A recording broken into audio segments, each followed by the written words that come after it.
She won a bronze medal at the 2020 Summer Olympics in women's 50-meter freestyle and seems to be training hard for the next Olympics, though I guess we'll see if the gold will go to Pernil Bloom here in the Doom Room. I'm Alex, and I'm doomed. How is Alex finding all of these room rhymes? Googling, I presume. Boom, boom, I'm in the Doom Room. I'm Justin, I'm doomed. I'm Pete. And we are going to be talking about the Doom Patrol Season 3 premiere, Possibilities Patrol. Now, a little bit of note here that we talked about in the last episode. Because of COVID, this was at least in part supposed to be the Season 2 finale of Doom Patrol. And as another little bit of note, this is the first episode, I believe, if I remember correctly, that officially moved to HBO Max versus DC Universe, the defunct, sorely missed service from DC. So we get a different previously on here, which I'm sure is where Pete wants to begin. But before we get to that, brief recap. There's a lot of stuff that we're tying up in this episode, as well as teeing up the rest of Season 3. Big stuff that we're teeing up. The team had been covered in wax. Dorothy had jumped into a fire to defeat the Candlemaker. Here, ultimately, she reaches a détente with the Candlemaker. Instead, everybody gets unwaxed. A détente? Classic détente situation we got here. But we very quickly wrap up a bunch of stuff here, including Niles is dead. His body is being preserved with vegetables. Dorothy is waiting around for Jane. Hold on. Waiting around for Jane to come out of the underground and deal with her stuff, which is the bulk of the episode. The play that Rita was in finally opens. Rita blobs out, so they find out about the blob. Larry is dealing with some stuff with the negative spirit. Cliff gets rebuilt and ultimately makes it in time to see Clara give birth to her kid, so he resolves a lot of the stuff there. But like I mentioned, the bulk of the stuff is with Jane figuring out what's going on with the underground, beating this Miranda Puzzle Daddy amalgamation that's happening, and ultimately becoming the primary again. And then at the very end of the episode, after we have resolved all of these things, Rita gets a key from Niles, not the dead spirit of Niles, but from Niles's will, I guess. I don't know. It's a letter. A casual letter. And here's a weird beeping from a safe. Here's arrival imminent. She ignores it. And then Michelle Gomez, everybody's favorite, shows up in a drill ship, pees on the floor, turns into the actress from Our Town briefly, and then heads off looking for Niles Calder, not realizing that he is dead as a doorknob. He's already fucking dead. This is going to be the podcast now. It's going to be Pete just casually heckling Niles, which I guess is what it's always been, really. Yeah, that's fine. Weird. I'm just going to say, I like this show. This is obviously beyond their control, but weird season premiere. Well, it's weird for a couple of reasons, but before we get into that, I just want to say real quick, Alex, are you upset because I know on Puzzle Twitter you're known as Puzzle Daddy, and I feel like it's sort of maybe damaging to have this be out there. It's tainted my brand a little bit. I got to be honest. It's tainted my brand. I think it's right on brand. Yeah. Well, if anybody wants to check it out, I do have a whole YouTube channel at Puzzle Daddy on YouTube, where I'm like, hey, what's up, everybody? Puzzle Daddy here. We got a 5,000 to do today. Wow. Oh, wow. Speaking the language over there. It's very awkward. I really don't know how to talk to people. And then it's just 9 hours of you quietly doing a puzzle. Yeah, I do it in real time. It's fun. It's great. Thank you guys, by the way, for coming on next week to do my 3,000. Yeah, I can't wait. I'm just going to be all hype all the time. I'm going to just be looking for corner pieces. We got an edge piece. Yeah, exactly. Wait, how do you do it? Because I do the edges first and then try to fill it in. That's what everybody does. Yeah, everybody does that. Yeah, okay. It's weird. Nobody is subscribed to my channel. I guess that's why I have no good tips. Yeah, I don't. All right, first tip, everybody. You know this. Take the puzzle out of the box. All right, that's the big thing. You got to take the plastic off the puzzle first. Bro. Come on. Wow. Pete is puzzle daddying the puzzle daddy. Step number 2, don't eat the puzzle crumbs. Puzzle crumbs? Yeah, you know how there's puzzle crumbs at the bottom left over. I don't do puzzles. I'm too busy skateboarding. Wow. Because I'm cool. Yeah. By the way, your skate daddy channel is really taking off, Justin. It's just 9 hours of me trying to do an ollie and falling off my skateboard. What you were going to say, though, Justin, about this episode being weird. The other point, yes. Well, first off, it's weird because it has both that sort of new season energy as well as tying up all the plot threads that we had before. And it has that same thing because, like you were saying, it's on HBO Max now. It feels like the movie adaptation of a TV show. Like it's shot better. Everyone looks a little different. All right. You guys keep saying first off. We got to take it back to the first off. And before it even starts, you get warnings now. Like HBO's like, hey, we're watching the show. We got to have trigger warnings before this starts. Also, they're keeping the fun, like, patrol bit going with the titles, which I appreciated. So it's nice to see that's going on. What did you think about the fact that we didn't get... I don't think we got the DC opening, right? We just got the HBO Max opening. And there's a different previously on Doom Patrol. There's a whole new logo and stuff, Pete. Yeah, exactly. Like, where's the DC look? What was it? The DC inside? The DC peak? What's it called, Alex? Logo. We never nailed it. The DC logo.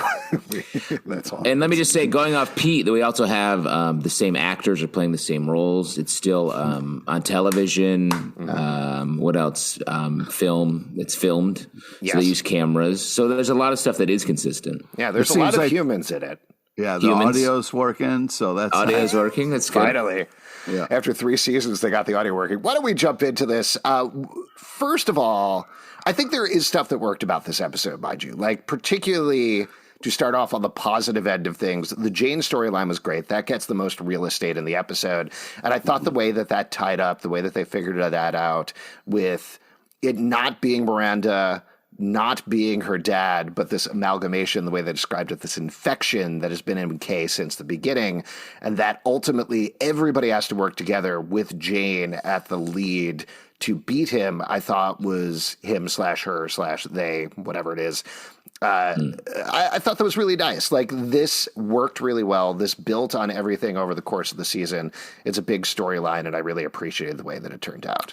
Yeah, I mean, I really appreciate the fact that, like, okay, we kind of got left hanging here. They gave us, like, a full hour ep, like a full chunk of, like, all right, we're really going to get into some stuff with the characters. Everybody's going to get a little time. So it was nice to kind of, like, I mean, if we were doing this in real life, we would have had to waited for this. So after that long wait, it feel like they rewarded people with a nice chunk of an episode.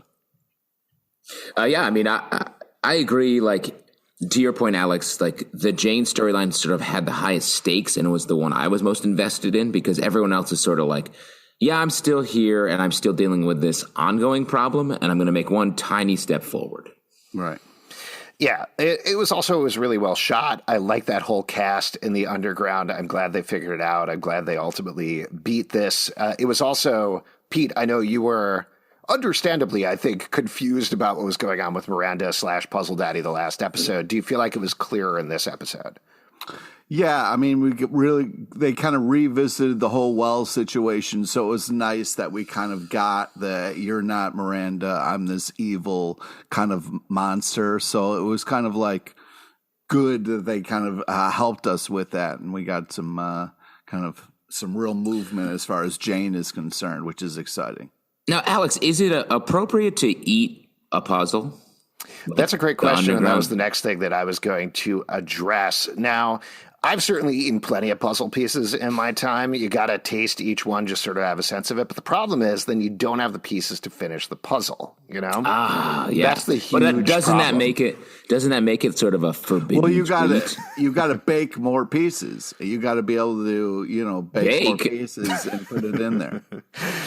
Yeah, you're hashtag paper. Puzzle baker. Yeah, I have eaten puzzle. Thanks for tying that up. A lot of people are wondering. We're worried. Yeah, exactly. Well, but on that note, for the underground, like Jane does take control. She flies through. This is a crazy sentence. She flies a biplane through Puzzle Daddy and gets to win, which was crazy. The eating the puzzle, like the metaphor of that, I don't quite get that. Is it that you like whatever the trauma that happened to you, the infection? It's fun now. It used to be this horrible thing that kind of like now it's just fun. Jane is like, you control this. Kay is like, you're right. Like, let's just have fun and not have this kind of horror on our lives. Let's turn the table and take the power away from so that Puzzle Daddy can't haunt us again. That makes sense. It's like how you're allergic to cashews and you just keep eating cashews. Yeah, I'm like, fuck you, cashews. I'm going to win. I do think what you were saying. To the hospital. Yep. Again. I won. I'm a winner. Yeah. As the ambulance pulls away, Danny the ambulance, I guess. Yes. The thing you were saying, Justin, though, I think the idea here is they've moved past this ghost, this spirit of Kay's father. No, they haven't. No, they haven't, because there's still sex ghosts. Unrelated ghosts. Yes. Yep. They moved past the specter of their father by smashing through him with the biplane, but ultimately the trauma is always going to be part of Kay and always part of the history, and I think that's what they're owning here. I think you were right about that. So why don't we move on to some other things that honestly I think didn't work as well. The biggest one for me that felt so perfunctory in a weird way was the cyborg storyline dealing with Ronnie finally invading Quorum, taking the fight to them, and he goes into the elevator, takes over the systems, is like, no, you can't do that. And she's like, oh, man. And that's the end of the storyline? And then he takes a phone call about it. He gives her a 2-minute head start, which is what you do for love. You know, you give them 2. What? How do your breakups go? You're like, get out of here. Get out of here. You got 2 minutes. You got 2 minutes, and then I call the cops. That's right. That's Jesus how you do. Christ. Remind me never to date you. I've been trying to remind you that for years, Alex. Please don't date Pete. It would upset the dynamic. Here's the problem, though. A lot of my commenters ship Puzzle Daddy and Puzzle Maker, and they want us to get together. It's natural. So much in common. This storyline didn't work. There's got to be more to it there at some point. Maybe the actress it felt to me like this was a symptom of COVID shooting where the actress playing Ronnie couldn't be in the same place as everybody else.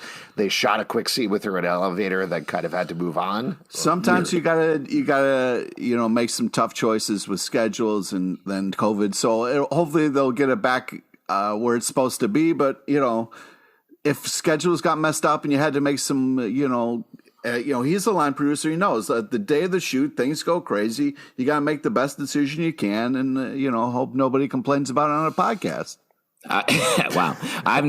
Spot on. I've never changed my schedule for anything, so I don't know what you're talking about. Yeah. If you go to the Doom Patrol writer's room, they have their whole storyboard up there on the whiteboard, but the number one note in red at the top is don't upset the podcasters. Exactly. Put that in every writer's room across America. Yeah, that's the number one concern when it comes to story.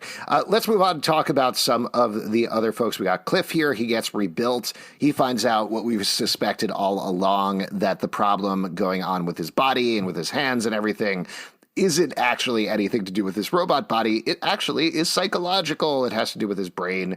He kind of gets past that by apologizing to Clara, explaining the situation, and then making it there for his grandson's birth. And it's very sweet and very nice. Making it there for Jane, like when he's putting the noose on and he catches her. That's a beautiful moment. It was really cool. I thought that was such a nice payoff to their relationship that their relationship has been sort of on the back burner, I feel like, on the show.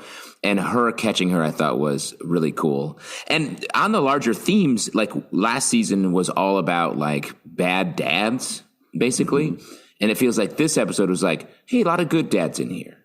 Like LT gets to be a good dad to better dad than Niles to Dorothy in that scene. Niles just ate it, bro. Yeah.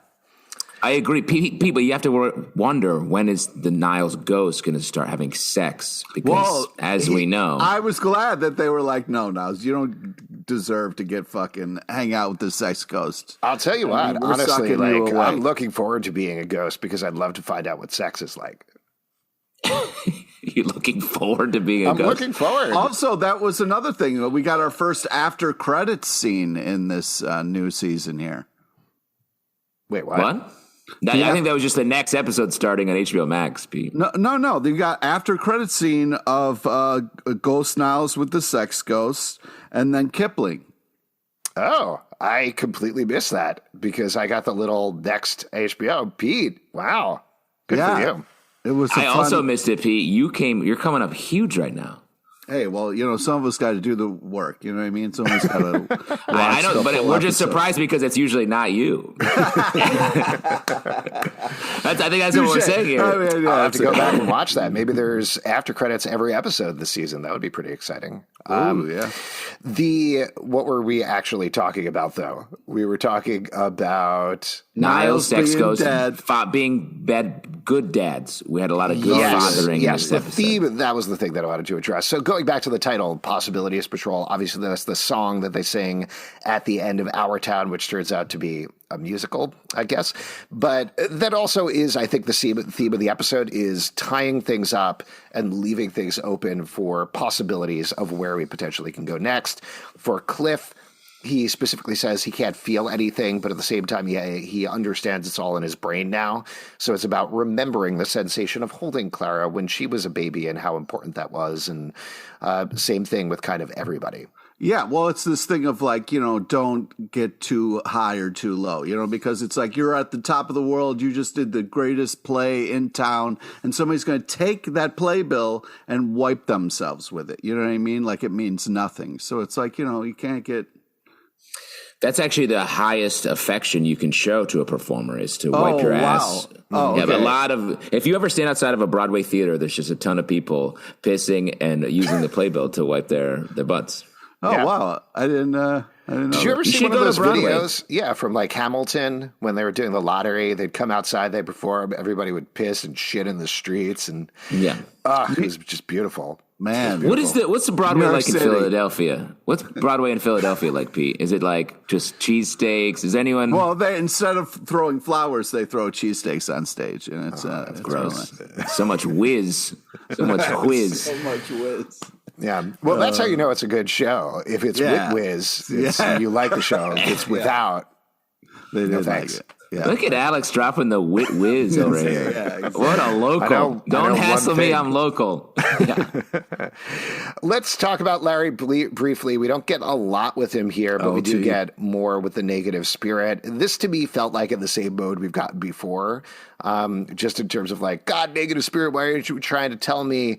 And then ultimately, by the end of the episode, we do get this, again, possibility of what might happen with Larry, where he flies off into space. So what do you think the meeting is there? What do you think is going to happen with Larry next?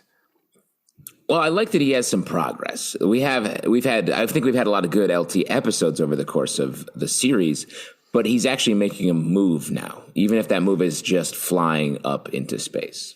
Well, that's kind of what the other light being said was like, hey man, it really helps if you guys can get into space, so you should do that. So he's finally taking that advice and getting into space. But it did make me think like, hey, poor Cliff here was hurtling through space. It would have been nice if LT could have flown up and helped him out a little bit, but it was still kind of nice to see LT flying.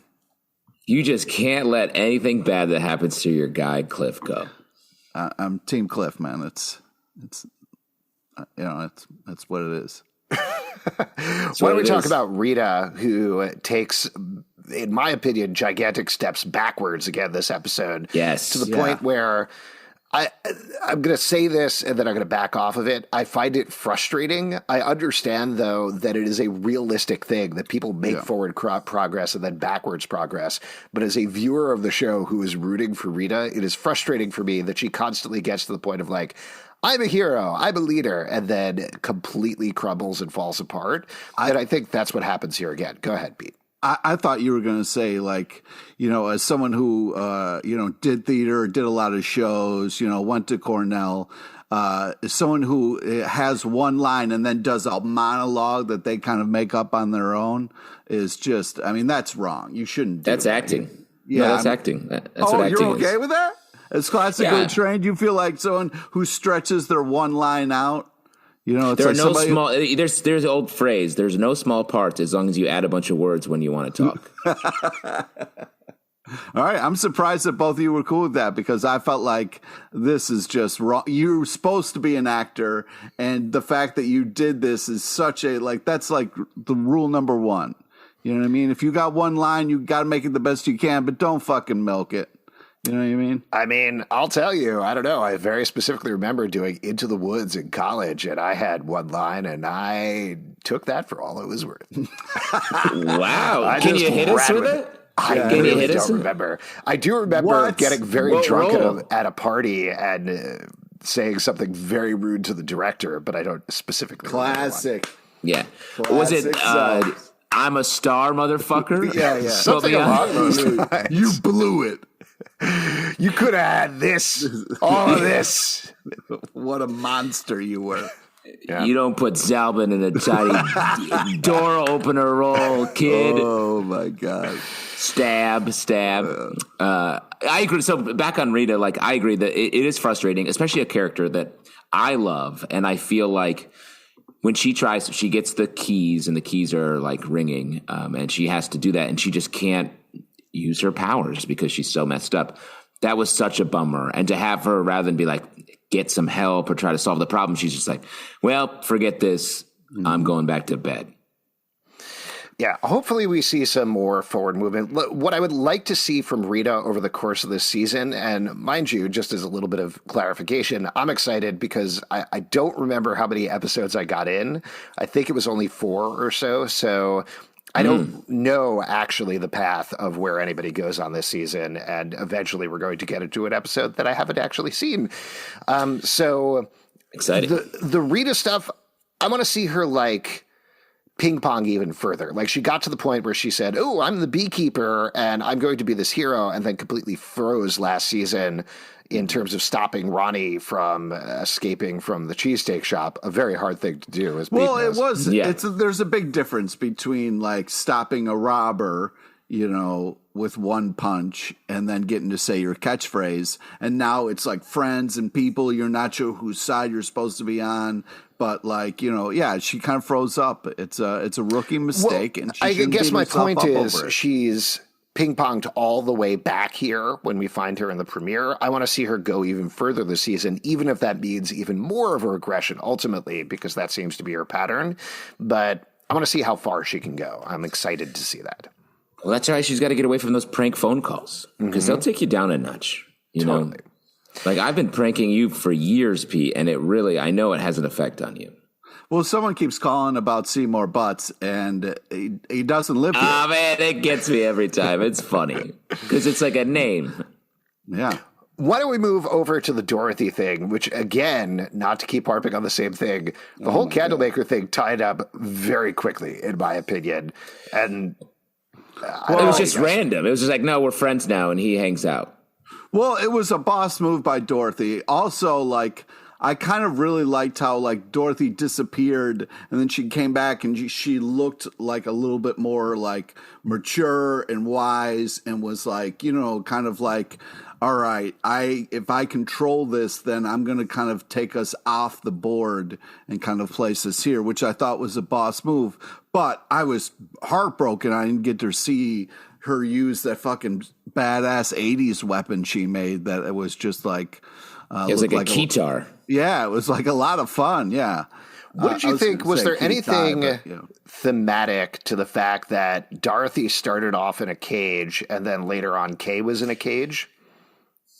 Well, and at the top of this episode, Dorothy was in a cage. She started in a cage when we first met her at the beginning of last season. And then she's back in the same cage, but now caged by Candlemaker, who earlier had released her. And then Kay's in a cage. So we're seeing that image a lot. I guess it is you deal with your problems. There is what are holding you back, holding your potential back. And Niles was kind of in a cage of frozen peas there for a little while because he's dead. Wow.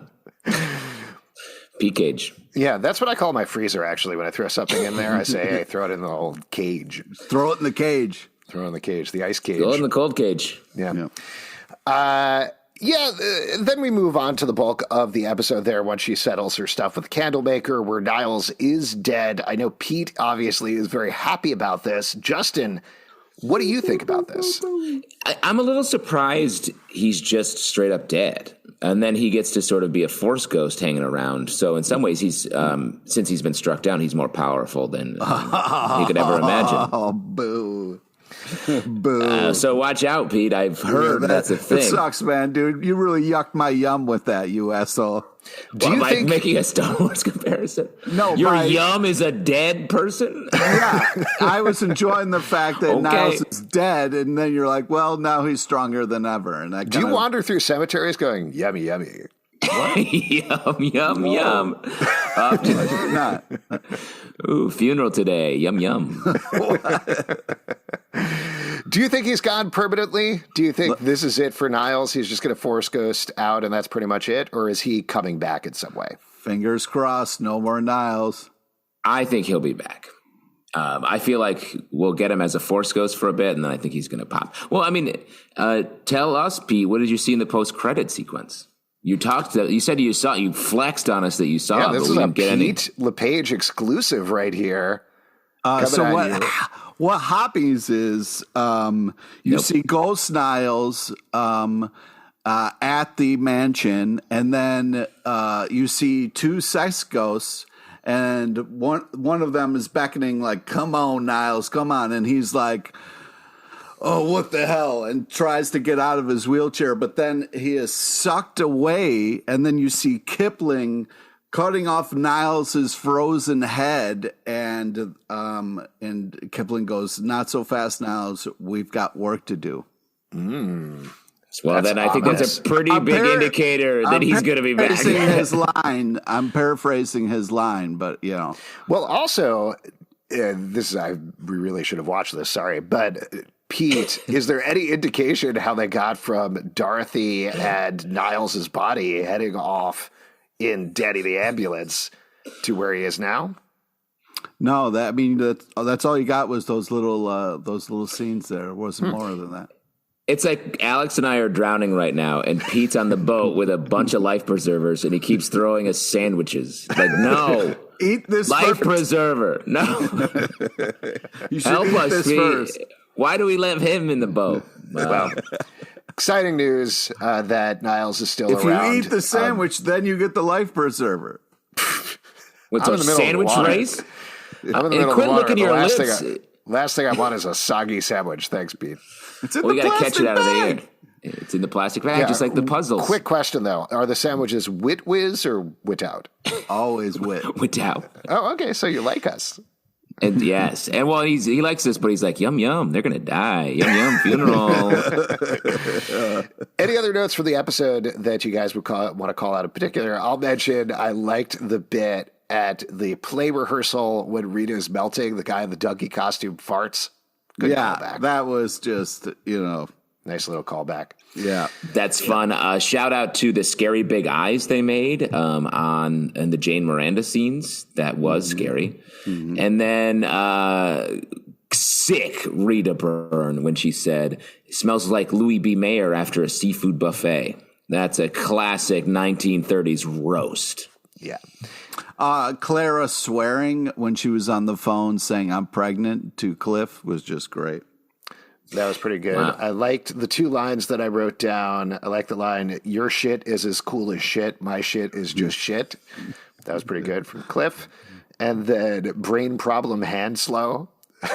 Yes. That was a good line too. Him Googling. That when he goes, he goes, "I'm not going to get a pottery wheel." For who sees the ghost, that was so funny. Yeah.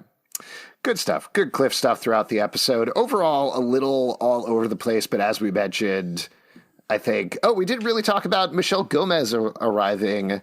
That was very exciting. Love Michelle Gomez. Satan. Yeah, Madam Satan's on Chilling Adventures of Sabrina. Missy on Doctor Who, that random part that she played on Gotham one time, and she was also on The Flight Attendant and great in that as well.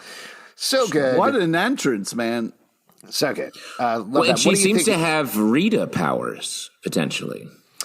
Yeah, she briefly becomes the actress. What do you think is going on at this point? Is she a good guy? Is she a bad guy? What does she mean for the show going forward? I thought she was kind of like Clayface. It's like a real DC crossover. Well, I feel like you don't cast Michelle Gomez to be like a hero just rolling up. She has such villain energy. She's such a great villain across the board. I feel like she's going to come in and be a threat. She's the key threat that Rita has to react to. Yeah, that definitely seems kind of an ominous with the big drill. She doesn't know where she is or what time, so there's a lot of mysteries going on with her. A great, perfect addition to the show and perfect addition to cast. So excited to see what happens with her going forward. Before we finish up here, who was most doomed this episode? Pete, why don't we start with you? Who was most doomed? Niles. He's dead. Justin, what about you? Who was most doomed this episode? Well, definitely Alex and I for missing the post-credit sequence. That's a bad sign for our future. And Pete on top, very stressful, just as a person. But I think Rita in the cast is most doomed. She's taken steps backward, and we've watched her for a long time, and it's just time to move forward, especially when LT's moving forward. I'm going to throw it out to Dorothy being most doomed. She ends up in a good place, but the fact that Niles' body is with Willoughby, as Pete lovingly described to us, I wonder where Dorothy is. What's going on with her? What happened in the intervening time? I'm curious to see if we will find out, because there's obviously a lot of possibility that's going on with her, but also some ominousness as well. And if you would like to support this podcast, patreon.com/Comic Book Club. Also, we do a live show every Tuesday night at 7 p.m. to Crowdcast and YouTube. Come hang out. We would love to chat with you about Doom Patrol, iTunes, Android, Spotify, Stitcher, or the app of your choice to subscribe and listen and follow the show at Comic Book Live on Twitter, comicbookclublive.com for this podcast and many more. And now, before we go, a piece of advice from Pete LePage. Take it from Dorothy. When in doubt, talk it out. Oh, wow. Niles has got you in a better mood. Yum, yum.